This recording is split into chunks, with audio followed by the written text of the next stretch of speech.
Olá, caros irmãos, caras irmãs do Grupo São Jerônimo, é uma grande alegria poder lhes encontrar novamente.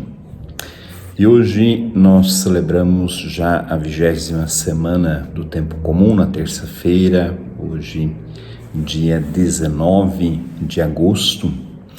E Jesus nos faz algumas recomendações sobre a questão da riqueza. Primeiro ele começa com uma advertência, como é difícil para um rico entrar no reino dos céus. Isso porque para Jesus a riqueza ela traz uma certa ordem de apego, uma certa ordem de prioridade, o que para o discípulo que caminha com Jesus não deve ser desta forma, ou seja, o discípulo deve ser desapegado e livre para seguir o mestre nos seus pontos, nos seus caminhos. Tanto que ele faz uma pequena metáfora falando que é mais fácil passar um camelo pelo olho de uma agulha do que para alguém que é rico entrar no reino dos céus. Obviamente é uma forma metafórica que Jesus se utiliza. Isso para ressaltar, de que, de fato, o desapego, a pobreza, não no sentido de miséria, mas o desapego, a partilha, a vida em comunidade, ela é fundamental para que o discípulo seja fiel ao projeto do reino de Jesus. Os discípulos, quando ouviram esta palavra de Jesus, obviamente ficaram muito assombrados e perguntaram: então quem pode ser salvo? E eles novamente não entendem, na verdade, o essencial, porque na mentalidade deles está de que Deus favorece aquele que tem riqueza e castiga o pobre. Jesus, na verdade, vem mudar essa perspectiva. Jesus, na verdade, está ao lado daquele que, enfim, é desapegado e partilha aquilo que possui. Não no sentido, como nós já falamos, de uma miséria, de uma vida indigna, mas que também olha o irmão, que sabe olhar as necessidades do próximo. Para fazer parte do reino de Deus, é preciso romper esta mentalidade perniciosa que está ao interno de nós, de que somos realmente abençoados porque temos uma vida confortável, temos uma vida, enfim, melhor do que os outros, temos uma vida, enfim, sem muitas preocupações, porque nos sobra tudo, enquanto o outro passa a necessidade.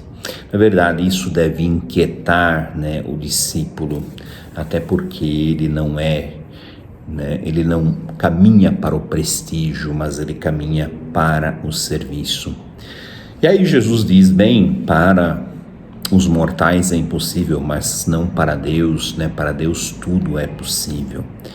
Mas é claro que Jesus não retira o seu ponto de vista com isto, Ele, na verdade, caminha adiante, demonstrando que para Deus não é impossível, ou seja, não é impossível com que o rico propriamente se converta, ou aquele que é extremamente apegado às coisas desse mundo possa de fato se converter e possa também partilhar aquilo que possui. Então Pedro, claro, no nome dos outros, e como no Evangelho Mateano isso é muito, muito característico, Pedro diz, olha, nós deixamos tudo e seguimos, o que então nós teremos?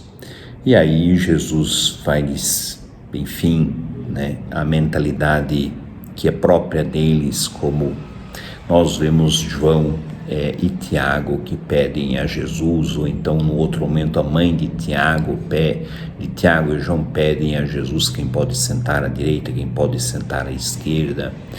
Na verdade aqui Pedro quer uma dimensão de prestígio, quer algo que o engrandeça, até porque ele deixou tudo para seguir o mestre. Claro que esse deixar tudo não é, enfim, uma radicalidade deles, dos quais eles abandonaram família, dos quais abandonaram certas dimensões, mas realmente tiveram que renunciar muitas coisas para seguir o Mestre durante os 3 anos de vida pública.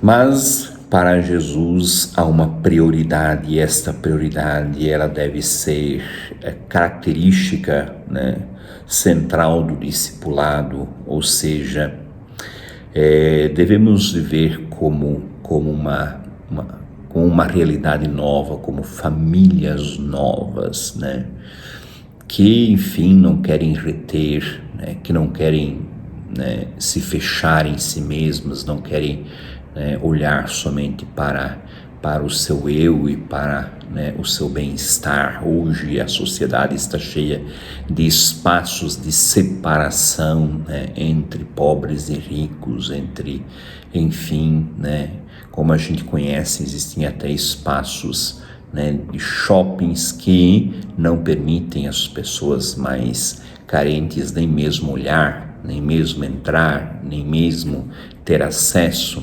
Então, é claro que isso clama, né, por uma justiça maior, porque afinal de contas é preciso sempre ter a perspectiva de uma conversão que não só é intimista. A interioridade ela é importante, a conversão começa no coração, mas ela não para aí. Ela deve ser uma conversão que depois redunda também, né, em dimensões sociais, em dimensões de vida, né, doada para o próximo. E Jesus também, para finalizar o texto, diz: bom, verdadeiramente vos digo, né, quando o Filho do Homem se assentar, então vós também julgareis, né, todas as nações, tá, de Israel, sereis então elevados a essa realidade. Não sei se é bem esta a intenção de Jesus dizer. Eu creio que está no sentido muito mais daquilo que o Mestre ensinou. Não há uma contradição entre aquilo que ele será, o que ele é na glória e o que ele foi na história. No sentido que na história ele sempre foi um servidor. Na glória, ele, claro, é elevado, né, ao estatuto, né, mais pleno, né, de si. Mas não deixa de servir a humanidade, não deixa de servir aquele que necessita.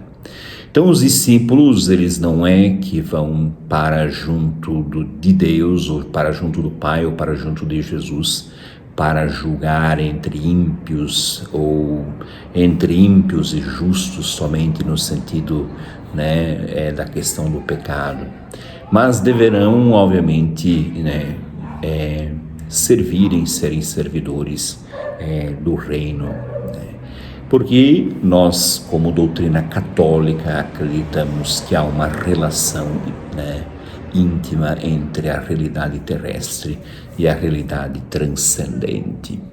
Então, né, a Trindade, né, aqueles que lá estão também, de alguma forma, ajudam-nos, né, a caminhar, a dar passos, a nos converter, enfim, a criarmos consciência de um verdadeiro, né, projeto de Jesus, não um projeto equivocado, não um projeto que hoje se está muitas vezes, né, nesse litígio, né, entre facções, quase estamos criando facções dentro das nossas igrejas, né? Os tradicionalistas, na teologia da libertação, que a gente não sabe bem como é que eles interpretam essa dimensão.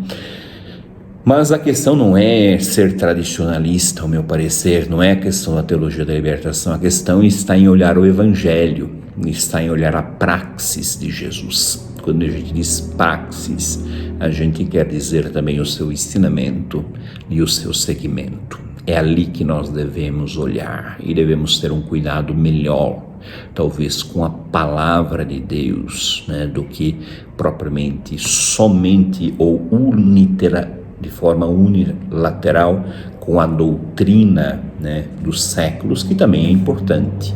Mas os evangelhos são fontais e é eles que nos indicam, né, um caminho melhor a trilhar, né? Porque afinal de contas quem é o nosso mestre é o próprio Jesus Cristo.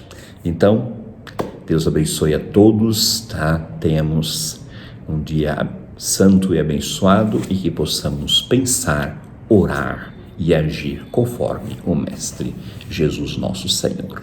Até mais.